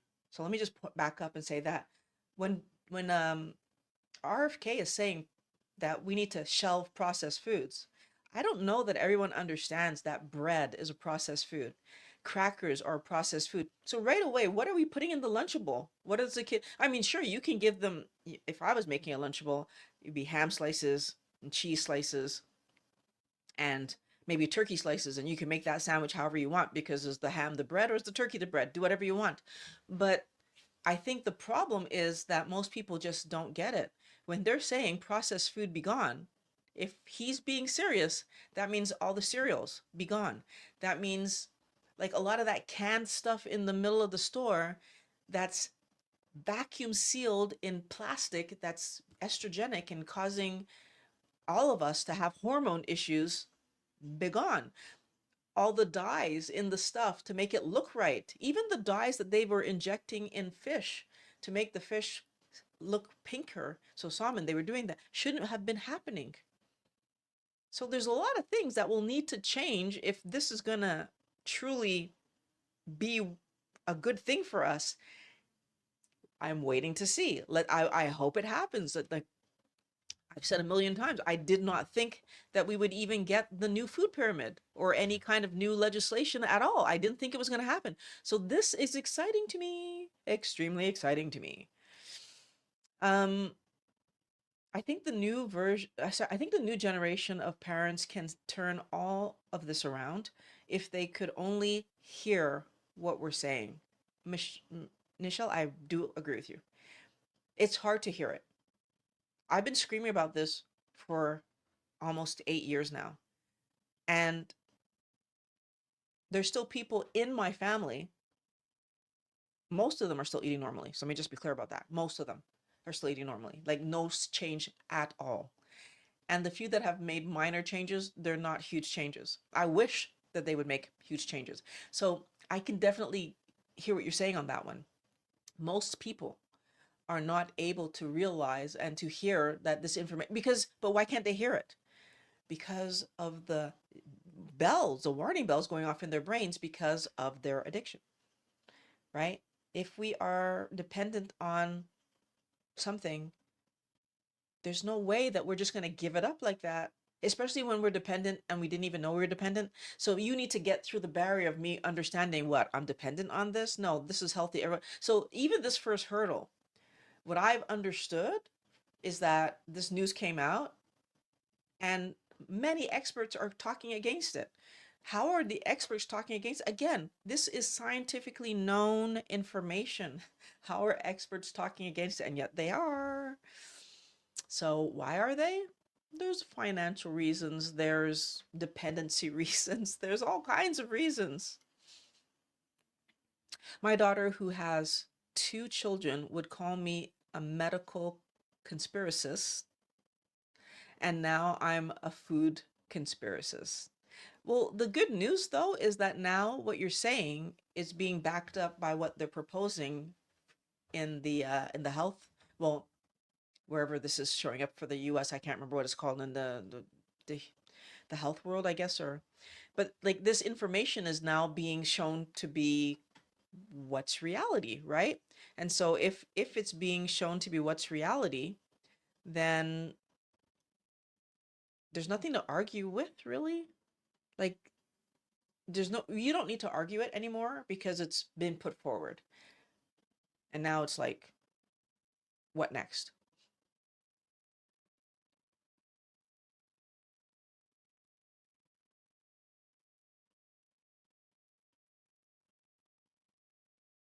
So I'm not really sure I understand this comment. Um, yeah, so I'm gonna skip it. Let's see. So scary how the protocols that come down from on high to the med student are so off base. Root cause medicine is discouraged, it seems. Common foods slowly kill and their drugs cover up the symptoms. So I definitely feel like the fact that we know that these foods are not helping our bodies in any way, shape, or form, but they're still being suggested. Like eat fruits and vegetables is something that every doctor will tell you if you ask them, like, well, what should I do to help my health? What should I do to lose weight? What should I eat? Fruits and vegetables and lean meats is like what almost every doctor will say. There are the few doctors who would tell you to eat a balanced diet and just avoid telling you anything at all. It's rare to meet the doctor that says, well, if you eat protein and keep the carb and keep the vegetation low, you'll do better. I've never encountered one in my lifetime. However, I've talked to people who have. I think that's amazing that there are even doctors who are willing to say it now. But we do need to accept and understand and I want to say be it's not about being forgiving. It's about understanding that whatever I'm trained to do and therefore how my livelihood is made, I'm going to I'm going to try to follow what I need to follow to keep myself in line so I don't get in trouble, right? And even with my line of work, the reason I don't tell you what I do is because I have the same story, right? So like there are certain regulatory bodies that will come down hard on you if you're talking about one topic that they don't deem you should be talking about. So doctors are not nutritionists and therefore very likely could get in trouble for giving nutrition advice. They should be sending you to the specialist, the nutritionist, even though the nutritionist is also being um, trained by the same institutions that the doctors were, right? Because they're all funded by the same place, right? And this is one of those situations where, dependent on how patient someone is to set up their good situation to make money, the more patient you are, the wider of a net you can cast and the more money you can make. And these companies have slowly over time put their foot in one door and then another door and then another door and then another door. And they talk to the right people and get scenarios created where now they are educating their nutritionists and they're educating the doctors and and they just keep educating the people that they want to educate to make sure that the way the story flows matches what they want it to say. And honestly, it's working. It's absolutely working. That they've had their hand on both sides of the coin for the longest while because these companies are big enough that they also invest in the solutions, right? So you have a stomach ache, we have a solution for that. You have skin problems, we have a solution for that. But none of the solutions are actually solutions. They are ways to minimize the suffering. I don't want to minimize my suffering. I wish I knew all this when I was raising my children, but the mainstream media and these doctors that are part of the health scare system have been beguiled, have people beguiled. Yeah, I mean, the problem that I have is that I don't think the doctors are in on it. They are part of the issue as well. Like they are living the same issue as well. And we know that because we see doctors who are overweight. We see doctors who end up with all kinds of issues, right? Say doctors end up with Crohn's, doctors end up with multiple sclerosis, doctors end up with all kinds of health issues. It's not just us normal people that end up in the problem. Like there's only the top of the top of the top of this pyramid that knows the truth about like what should be eaten and what's not shouldn't be eaten. And we get a glimpse of it when we go to expensive restaurants. Because when you go to expensive restaurants, the meat is the main on the plate and the side dishes are really ridiculously small. And as a matter of fact, in some of the like really expensive restaurants, the side dishes are there for decoration. They're not even expecting you to eat it, right? So I think that we get a glimpse of the reality that if you are that top 1% in the world, you probably are not eating anything like what we're eating. And because you know better, because it's the same way that it's the same way that the pusher doesn't, use what they push. Like, it's the same kind of idea. Most of them are aware not to fall into the trap, because you fall into the trap, you become part of the normals and not, you don't stay on top.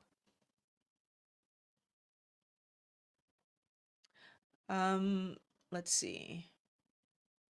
Women, Infants, and Children is the program here in the US, except it still covers the worst formulas for the babies, a lot of fruit and veggies, and a lot of carb cereals and grains for actually, yes, I think we were able to get, yeah, we are able to get fruits and vegetables too on our system. Yeah. If you buy any whole food, you can get it in our system. What you can't get are the chips and the cookies. Like, you can't get any of the junk food. If you buy even canned foods that are healthy, like if you buy canned meat, I think they would let that. And if you bought like canned vegetables, I think they would let that. So thanks for reminding me of that. I forgot about that part.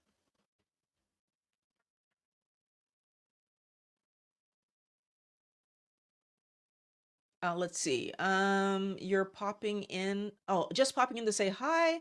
I'll watch the upload. No problem. Let's see. My daughter brought my 7-month-old granddaughter over for with a box of organic oatmeal and whole grain baby cereal. I told her I can't in good conscience give her that. It's so hard. It's so hard because I mean, honestly, they put organic on things to make us think that it's a better quality. First of all, we don't even know if they're not still spraying the same stupid glyphosate and all the dumb stuff on the organic crops and just telling us they don't. And because most people don't get their food tested, like, it would take someone to go and test and see like all the crops, what's happening. And people aren't going to do that. But I think the other thing is that, like, the one for me, the one day that I'm feeding you, I'm going to feed you healthy. But I understand that that's one day out of the 7 to 12. So, like, how often do I get the kid? Right. And so, yeah, you're right. There's nothing that would have, like, at 7 months old, she probably could have had some pureed meat and been totally fine.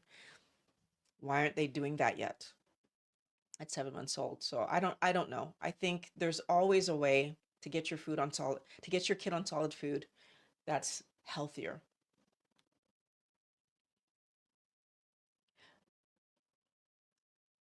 But I always get the what abouts. What about fiber? What about fruit? What about vegetables? You know what the interesting thing is about fiber? And I think this is something that most people they don't have experience with it. Um, and I have a video on my channel. I kind of walked through a little bit of that. I did this little experiment where I compared low carbohydrate foods, but the variance was how much fiber versus how much carbohydrate in the I used nuts as the test element to see like how it impacted bathrooming. You should watch that video. And it was really fascinating to me that the element that contributed to bathrooming was not the fiber content, it was the carbohydrate content. But it wasn't fascinating in a way that, so it was fascinating because what I ended up learning was that, and I learned this from part of it from Dr. Mags and part of it from an article I had read. Not an article, a textbook chapter that I had read. So I had found this textbook chapter online and I was reading. I can't find it for the life of me now. I tried to find it so many times again, but I couldn't find it again. But in the chapter, it was talking about our digestive system. And this was back at the beginning when I was trying to understand gut health and whatever. And one of the things that stood out to me is that our stomach has a function where when carbohydrates come in, because our body makes all the carbohydrates that we need, it will pass them through our system as quickly as possible so as not to absorb, to minimize the absorption, basically. And that just completely changed my mind on the reason that vegetation causes us to go to the bathroom. But it also pointed out a flaw. If I'm constantly eating my meat, fish, poultry, and eggs with vegetation, then that swift pass through means that some of my meat, fish, poultry, and eggs that I want to absorb and I want to build and heal me and whatever can't be absorbed because it came in with that stuff. It's going to get passed through with that stuff because the actual food was contaminated with vegetation. I think that that's something that's not spoken about enough, and I think it absolutely helps me to understand how not good for you the vegetation is. How are you going to get the new generation to turn around and do the right thing when, just like my niece and nephew just gave something to their baby, no matter what I've shared with them this last year? How am I going to get the new? So, you know what? I will say that the new generation, um, I'm not sure what HEP is, but I will say that it's knowing something. Like, we need to know it before we can change it. So the fact that all of this information was hidden for so many years, I went to, like, through school. All of my elementary schooling was, I was told, fruits and vegetables are the healthiest thing you can eat. All of my CJEP, which is like between university, and fruits and vegetables are the healthiest things you can eat. When I was in university, both bachelor's and master's, I did study sciences, biology. Nowhere did they say we should not be eating fruits and vegetables. Never was that said. So obviously, when I was 46 and learned this information, I'm like, wait, what? I need everyone to understand that it's not because we don't know something to be true means it's not true. You know, one of the important things, if you stop and think about it, is how many of us are aware of all the laws, right? Like, there are lots of laws. Do we know all of them? Of course not. But at the end of the day, we what we end up doing is that when we are focused on a topic, we'll educate ourselves on the law surrounding that topic. So if I was going to write a book, then I would want to know about copyright and all that kind of stuff, right? Who do I need to reference and da da da da, and all these things, right? Um, if so, depending on what it is that you're trying to accomplish, we usually get ourselves up to date on what it is that we need to know to be able to accomplish what we're trying to accomplish. And I think that's the most important thing here is what have like what do the new generation of parents learn that then helps them to make sure that they do the best for their families, they do the best for, like, whatever it is that they're going to do.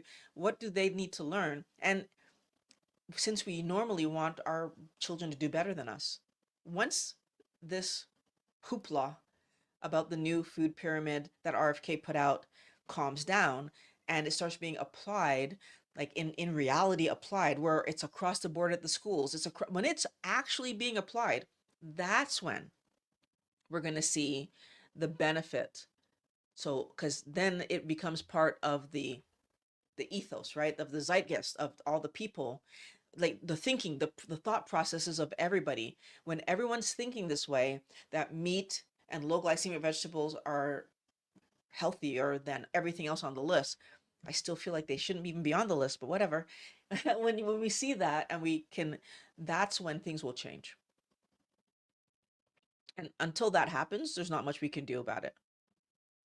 I went low carb, then carnivore, all together down 70 pounds. That is amazing. Congratulations for you. I haven't been this weight since I was age 16 and I am 47. And it's not just about weight.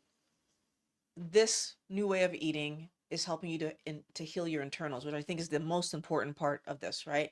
Can we heal what's going on inside? Hello, Sing It. How you doing? Same. We'll watch replay. Okay. The wind blows the pesticides right over the organic crops. Oh, are organic crops being grown near non-organic crops?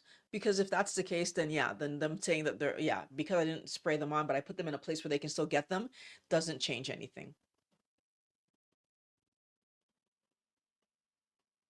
Let's see. I don't know if this is a real question that you're asking me about your oranges and your apples. What I will say is that we know about this thing called non-alcoholic fatty liver disease, and they have come forward and said that non-alcoholic fatty liver disease is somehow like they see the link to high fructose corn syrup, which is why high fructose corn syrup came into the news a few years back. And when that happened, one of the things I pointed out was that high fructose corn syrup is 50% fructose, 50% glucose. And that range can be a little bit more fructose. It can be as high as, I think, 80%, and it can be as low as, like 40%, I believe. But the balance is, fructose and glucose, about 50% is still called high fructose corn syrup. And one of the issues that I pointed out when that story came out years ago was that so table sugar is 50% fructose, 50% glucose, but also um, fruits are 50% for 50% glucose, 50% fructose-ish, right? Some fruits can be really much sweeter and be a little bit more. The same like high fructose corn syrup can go like, up 40 to 80% fruit. So what's the point? What's my point here? Fructose in fruit and high fructose are not that different. It's the same fructose. So if you're asking me, well, but what about apples? What about oranges? What about bananas? What about kiwis? What about if I grow them on my own property? But at the end of the day, it's not strictly about the pesticides. The fructose in those fruits, in the fructose in general, in vegetation too, because fructose are in vegetables as well, right? There is fructose in vegetables. Glycates in your body 7 times more than glucose, according to Dr. Berry. So if Dr. Berry's statement was correct, then we need to be careful with that stuff, right? Because that would be equivalent to saying if I had 1 gram of glucose that my body produced, that could potentially, if for some reason it was there, it was in excess amounts, be damaging to me, glycating my system, right? If I have 1 gram of fructose, it's as if I have 7 grams of glucose because it's glycating 7 times more. So if we put that in perspective, even though most doctors are saying we can have, 20 grams of carbohydrates or less, if some of those carbohydrates are fructose, which inevitably they will be, okay, was that number really 20? And maybe that's why I struggled and had to be under 18, right? And what is my actual number? I'm not even trying to figure it out anymore. I will eat healthy meat, fish, poultry, eggs, salt, iodine, and call it a day, right? They gave that to her, and the baby has had diarrhea for 10 days now. I looked up the brand, and they, along with others, are in lawsuits for having higher levels of toxic metals. Oh, so you're saying that your daughter bought or maybe, okay, maybe the pediatrician might have given her, or a doctor, or the pharmacy, whatever, gave her this unfortunate oatmeal stuff, and the baby has diarrhea. So, maybe this is a time to point your daughter towards what's happening in the world. So there's not just you talking about it, Nichelle. I would point my daughter back to the world, right? You have a baby. I've been telling you for years, be careful with the carbohydrate based stuff. Even if you can't do it for yourself, do it for your baby. Right? I would point my daughter back to the world. Like whenever she will have a little person, my hope is that she'll at least for her children help them do better than she did, right? Because that's all we can do. Like my goal when I had my daughter was to help her do better than I had done, right? And so like the junk food and whatever, like I knew that junk food just wasn't good. And even though my parents did super amazing with when it came to junk food, like our household, when I look at all the cousins, our household had the least amount of junk food in it, but it was still there. So when she was under 4, I didn't want it to be there at all. Now, I should have kept it that way. That was the only mistake that I made, is I allowed the junk food back in, or yeah, junk food back in. And with that, she did grow a taste for fruit. So again, my daughter didn't like fruit when she was little. She only ate like she only liked vegetables, so she liked bland stuff when she was little. All her eyes were she was so trained on bland, like not much flavor to it. And I didn't understand what that meant. I'll be honest. So now that I know what it means, I see the value in her focusing on the bland stuff, like the not sweet stuff. And had I understood it, I definitely would have ran with it. So I see the same with young parents not interested in being a mom. Were at home, you could be researched. Hey, buddy. You could be researching the food, processing your own baby food, taking the time to do the best. People do better with you. Oh, people do better with, okay. So I think, like, what I would say is that from a lot of new moms, even if I think, okay, I'm going to do all this at the beginning, there's a part of me, like, when I think of myself, would it have made sense for me to do absolutely everything from scratch if I know I'm going back to work, which I had to do? I had to go back to work. Probably not, right? So like it's the other part of the story is we don't want to set ourselves up to be trying to do something and then going crazy, not being able to do it long term. For anyone who was a stay-at-home mom, yeah, that's possible. That you could have just made that your way of doing things from that point and allowed it to be the case, right? But I think that for me, yeah, I just didn't know better. That was the big problem, is I didn't know better. I knew that the candy was a problem, but I didn't know all the other things that were problems for her. I mean, I did all the things that the doctor told me to do. I breastfed as long as I possibly could. I fed her the healthiest possible food that I could think to feed her based on what I understood to be healthy, right? So I think that now that we have this new direction, this new avenue, like this new idea of what's healthy, how does it play out in the food that we end up feeding our kids? How does it play out in the food that we end up feeding ourselves? So I definitely think that for all the adults who are, let's say you're in your your 30s and you haven't had your or 20s and 30s and you haven't had your kids yet. Feeding myself properly now sets me up that when the kid comes along, I just want to feed them properly. So that's the other part of the story. If it rhymes with gross, don't eat it. Fructose, sucrose, glucose. I like that. If it rhymes with gross, don't eat it. Ha ha ha. My grandson is like that, only bland stuff. Yes, exactly. Because so another thing that Sally Norton kind of mentioned in the interview that I did with her, which I thought was a nice way of looking at it. She's like, she thinks that we should learn to follow our children, right? Because our children's innocence, right? And I've definitely said that before too, is that kids come into the world and the first things we put in their mouth are sweet things, right? We're told to feed, the first thing I was told to give my daughter was baby banana. Have you ever tasted baby banana? It is sweet. Why is that the first thing? So we're giving them baby banana and oatmeal. No, the first thing they should be given is meat and like non-sweet things. If you're going to give vegetation, it should be the non-sweet ones. But I don't even think they don't eat. Not even that, I don't think. What use is vegetation when what we need to build a healthy body is meat, fish, poultry, eggs? So animal protein and animal fat. So again, it's just we've been led astray and it's just frustrating. I've just frustrating. It's frustrating. So let's see. HEP is hepatitis B. They're both professionals, and one just graduated from Wharton Business School. The other one works for Metro in Los Angeles as an executive. Pop's kids.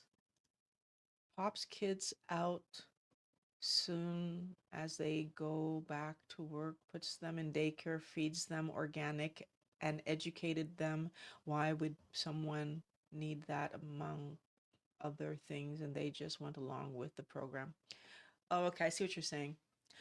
Um, it is hard when you're a parent because you want to do what is best for your kid. And again, we've been educated to believe that doctors know more than us. We've been educated to believe that medical knows more than what our body is showing us, right? With the other commenter whose the baby ate the oatmeal and then had diarrhea. So on breast milk, which is milk, it did not have diarrhea. But on supposedly whole healthy foods, it has diarrhea. Does that make any sense? It doesn't, right? It shouldn't have diarrhea on a whole food. But that's what happens, right? We don't understand that our body knows what's healthy. And we don't understand that if our body is giving us signs that our body isn't healthy, it's because our body isn't healthy, right? If our body is giving us signs that what's going on right now isn't good for us, listen to your body. That's it, that's all. Listen to your body because your body is right every time. So I definitely feel like the number one thing that we can all do is look at this new food plan with the idea that it's helpful. It's a good start. It's a good jump off point. He's reformulated things in a way that, okay, but I still think there are things on that food plan that just shouldn't be there.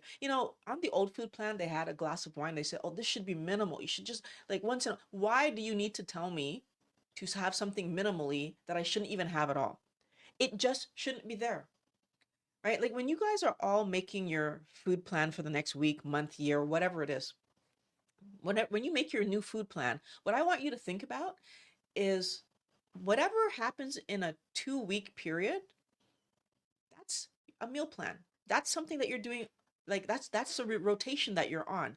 That you're saying, yeah, these are the things I'm going to eat in a 2 week span. And if you look at that and think about it now, okay, if that's the meal plan I'm running on, and I do something monthly, let's say every once a month I'm eating something that's not in the plan. Do you think that that's inconsequential, right? If you stop and think about it, the disruption that that thing, even though it's monthly, has on that meal plan, because think about it like this. If you have a cleaning person that comes to your house and cleans your house every 2 weeks, but inside of once a month, so every 2 weeks, but inside of once a month, you have a party. When that cleaning person comes, they have to clean more than just what they normally, you're going to get a big bill, right? Oh, I have to clean up for a party. The bill is bigger, right? So of course it will impact the bottom line of your monthly budget because once a month, you're putting this gigantic mess for the cleaning person to have to clean up. So rather than whatever the price would have been, you maybe like are doubling your price. Now, at the end of the year, is my cleaning budget where I wanted it to be? And the answer is going to be no, because you introduced this silliness. Now, some people are having the silliness once a week. And at that week, you've put garbage in your meal plan. How can that possibly be healthy? But I'll even do you one better because I know there are going to be people who say, well, but I only do that once a year or twice a year. Yeah, that's cool. And I think the thing is, though, Wellness Warrior, that, okay, I'm going to use a different analogy this time. If you had a car, um, for sure you're going to take good care of that car, but so you get it car washed, every other week. You take good care of it, and you would say, okay, I'm not doing anything. So, but if once a year you allowed someone to just scratch the car anywhere, just make a scratch, doesn't matter where. It could be under the car. Make a scratch on the car once a year. Would you purposefully do that? No, because the damage to the car could turn into rust, right? If it's on a visible portion, it looks ugly, right? Even though it's only happening once a year, it's damage. We need to be paying more attention to the fact that real food is real food. Real food is meant to build and repair us. And anything that's not building and repairing us, and even when you eat real food and it's building and repairing you, there's some trade-offs happening there, right? There is slight amounts of metabolic like damage that happens in the repair process. Like all of that's normal. I'm not going to say trying to say that you're going to ever get away with having a pristine body that's damage free, because that is not possible. What I'm saying is I'm not going out of my way to create damage. That doesn't make any sense. Why would I want that? Why would anybody want that? To go out of their way to create damage means that you're creating a situation where your body is going to struggle and you're not going to be able to, well, eventually down the road. So it's not going to happen immediately. And I think that's part of the reason that most people don't see the problem in it, because it's not going to happen immediately. But the thing that you're going to see eventually, eventually, is that your body is struggling and the healing that you're looking for. So you're eating all this healthy food, looking for healing, that doesn't come. You get sicker and sicker, struggling more and more. That kind of stuff was what got me to give up on eating properly. And I would turn to chocolate again, right? Because my weight's still going up. My back still hurts. I feel horrible. Why am I not eating the thing? Like, why am I not eating the thing? And it would get me. It would get me, Wellness Warrior, because I would feel like I'm wasting my time. I might as well eat the stuff that's going to help me to feel happy. Feel happy. Was I actually feeling happy? No. Dopamine, right? So I mean, yes and no. I was feeling happy. I was having the dopamine rush. There was euphoria, but is that true happiness? The happiness that I get when I go longboarding or snowboarding, the happiness that I get when I'm climbing with the kids, that feels so much better. That is so much more enjoyable. That is more than amazing compared to any of the times that, yeah, compared to any of the times that I eat something like this and have a moment, because I will reminisce on those days and those times and those events with the kids in my mind, even by myself, right? And it's what makes me excited to do it again. Thank you very much for the good point on ethos. I thought the fructose was natural grown. Okay. Oh, yeah. Okay. So I hope that did clarify for you the fructose problem. Because, and if anyone has any last questions, this is the time to put them up. I hope that that clarified the fructose for you, because most people are not aware that the fructose that they're the fructose in fruit. So we keep being told that fruits and vegetables are natural sugars, and then like these other things are. Everything on this planet is natural on some level because we get it from the planet. We turn around and process the heck out of it for the purposes that we want to use it for. But everything on this planet is natural because it's from the planet, it's born out of the planet. So don't let them fool you into thinking that because, fruits and vegetables are natural. It's part of the way they keep us trapped in their system. When we eat high carbohydrate fruits and vegetables, our body is looking for that dopamine hit. And then these things give us such an amazing dopamine hit. This kind of stuff gives us such an amazing dopamine hit, right? So because these things give us amazing, oh yeah, and like even these little things that I remember I used to buy this is a cough drop, right? I used to buy these because I thought, oh, it's gonna help with my when my daughter would have a cold, and it's like, oh, it's a nice, and no, it's full of sugar. It's full of sugar. And you know what? Even these things, this is, like these are artificial sweeteners. These things trigger our brain because our brain does not know the difference between artificial sweet and real sweet, has no idea. And so we still end up putting carbohydrates away, and then our body's going to send us out for more food because we're hungry after, because, oh, we put stuff away we didn't need to. It's much, and especially if my fat storage is locked, I can't just pull fat out afterwards. I need to go and get more energy. But the second problem with this is that these artificial sweeteners, they've recently come out and said that they are not good for us, causing all kind of internal body damage. So it's so important for us to just understand the reality of the damage that these foods create. And it pains me when I call stuff like artificial sweeteners or like fruits food. It's not food. They are entertaining things that we eat because we didn't know better. I want us all to understand that so we can make that switch. Stop entertaining yourself with food. Food is supposed to build your body and help you to heal your body by doing your repairs. It's not supposed to be entertainment. Entertain yourself with people. Go out and make friends and join clubs and do that kind of stuff. Entertain yourself with hobbies and activities. Entertain yourself with movies, sure. Entertain yourself with books. My daughter loves that. My daughter reads voraciously. I love it. Entertain yourself some other way, but not with food. Food is a trap. It's going to keep you overweight. It's going to keep you struggling. It's going to keep your body in pain. It's not great. Um, I'm so happy, bee meats, that you like that analogy. Appreciate you taking the time to let me know. There are wild grapes here in Texas, and they are so bitter, you would never eat it. You know what? Dr. Chafee helped me to understand that most of the vegetation that we keep trying to eat and we want to be able to eat these things.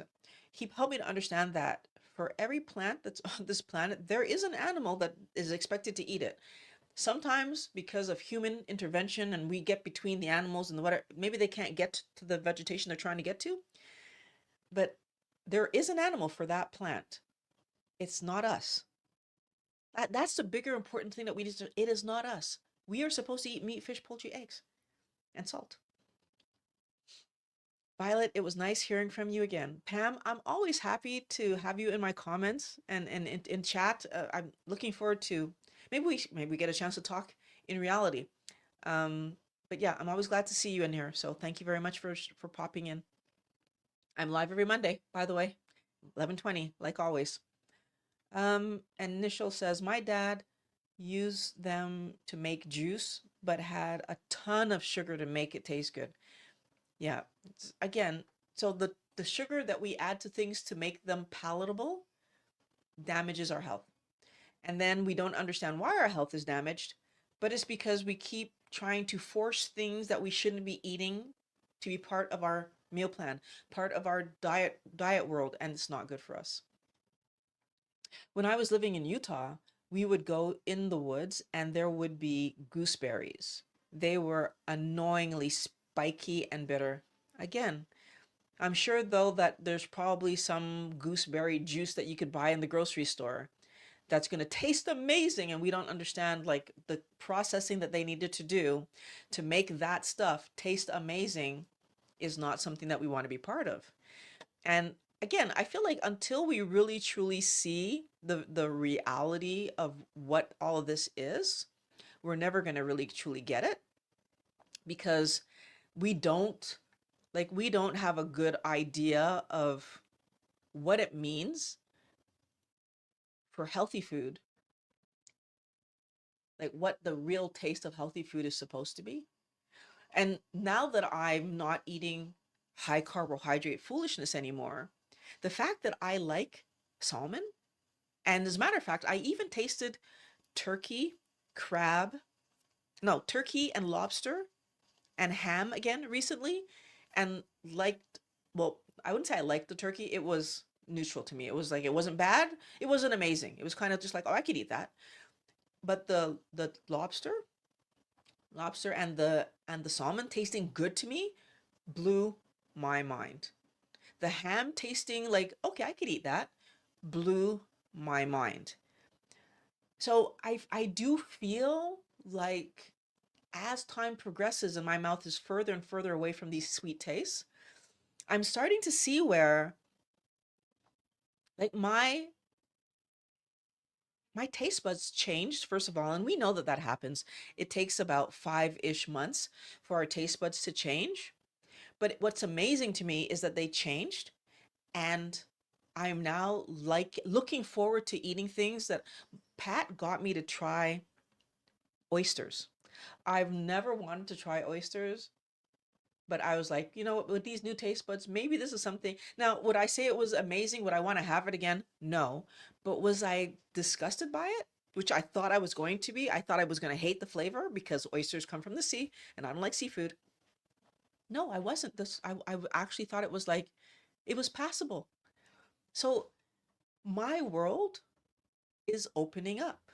I'm starting to see the possibility of eating things. And again, how much iodine, how much selenium, how much of these positive things that they're telling us that we need could I possibly get from eating oysters or question marks, question marks, question marks, right? So this is where it all starts to be really, really interesting because I'm excited to see where this new food scenario takes me. And I was never excited about that before.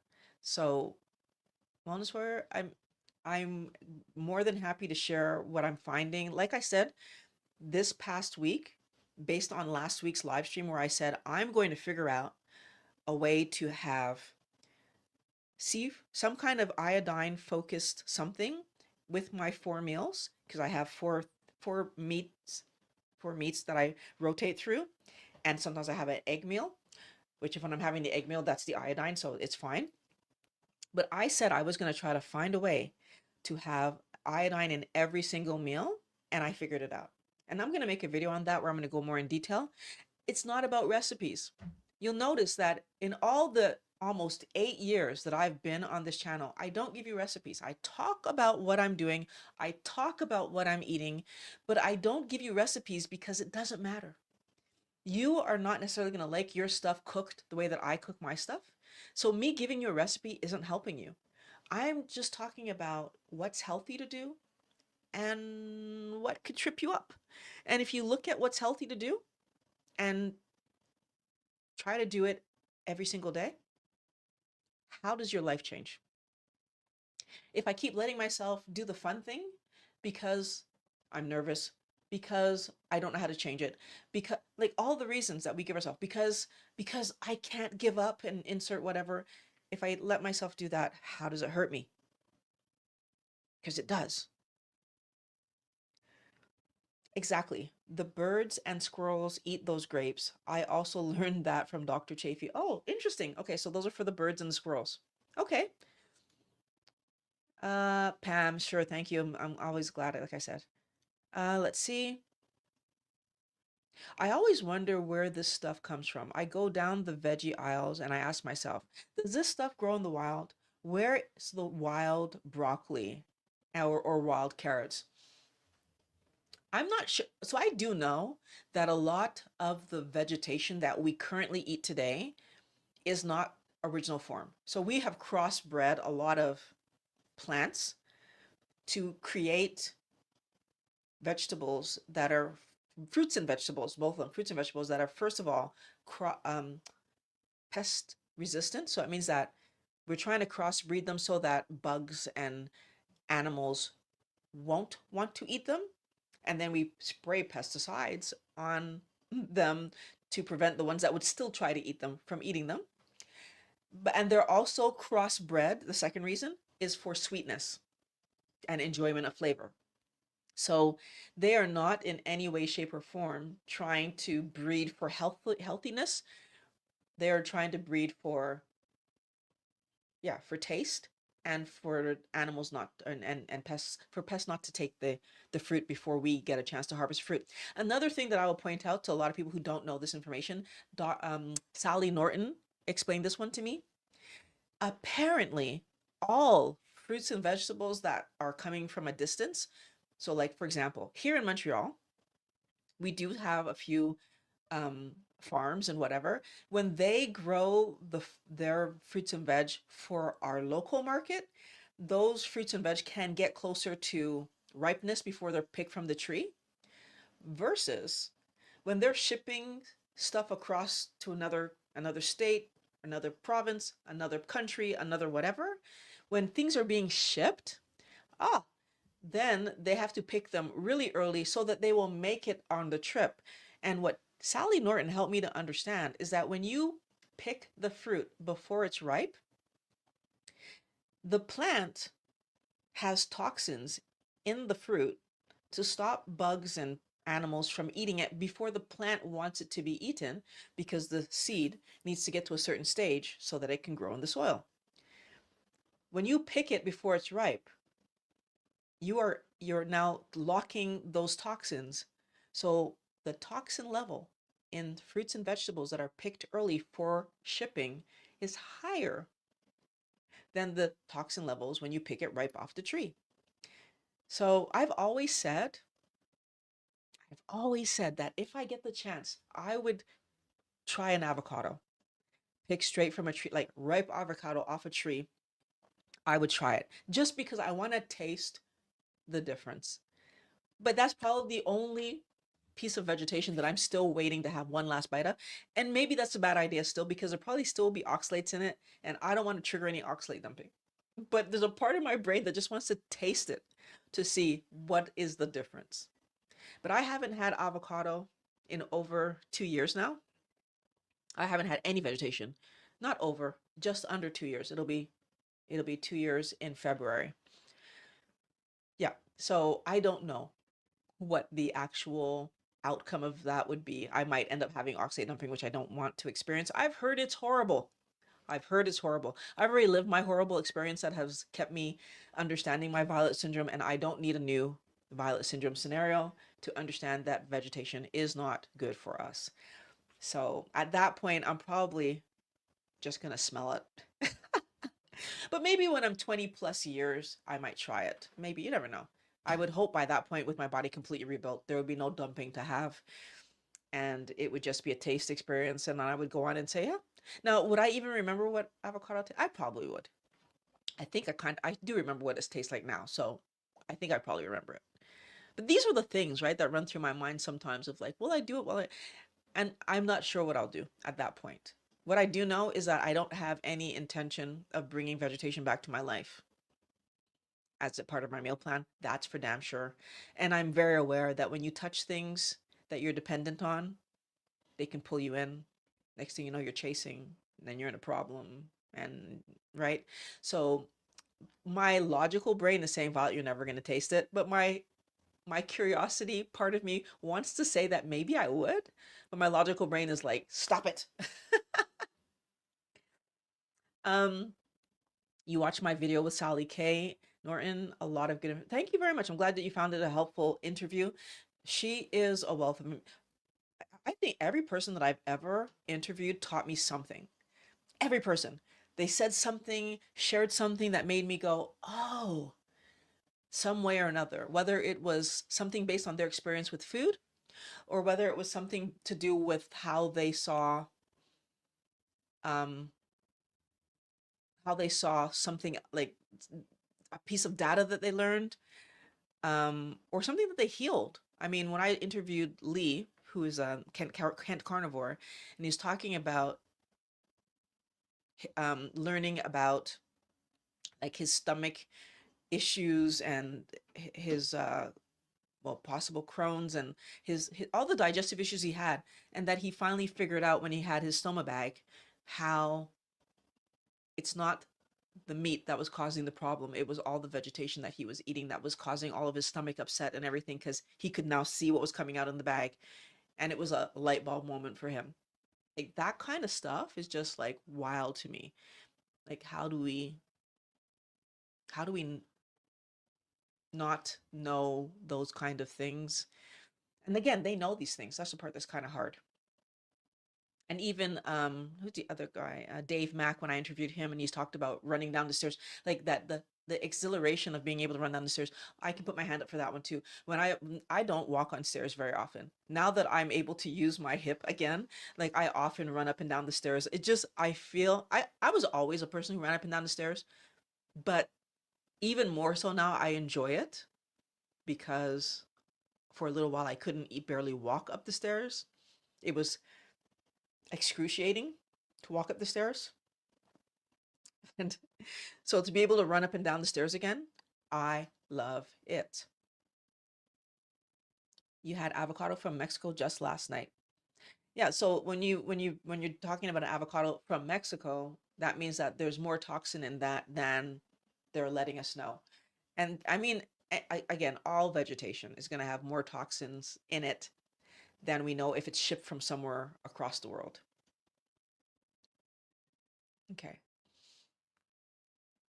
Yep, it does put a lot of things into perspective. I think that when we are trying to do what's better for our health, trying to do what's better for our bodies, trying to do what's better for our lives, being able to see the reality of what the food that we eat, like how that plays out in our body, in our skin, in our energy, in our ability to think, in our like everything, internal health, it all matters. Our weight, which is your weight is an indicator of health in the sense that my body isn't going to keep me overweight unless there's an insulin issue happening or there's a toxin issue happening, right?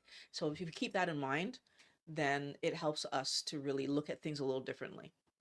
Now, don't forget to click on the video that I linked in the description below so you can watch the next week's video. You get to watch it early, don't forget. And I will talk to you guys again next week. So have a good rest of your day, guys. Monday, 11:20, we're going to have another live stream and we'll talk about something. We'll deep dive into some other aspect of eating properly and good health. Thank you very much for coming in here and sharing time with me. I'll talk to you guys next Monday at 11. Today's video is brought to you by my keto consultations. You know how to do keto, but you're having trouble just sticking with it? Book a consultation with me and we're going to get you back on track. The link is in the description.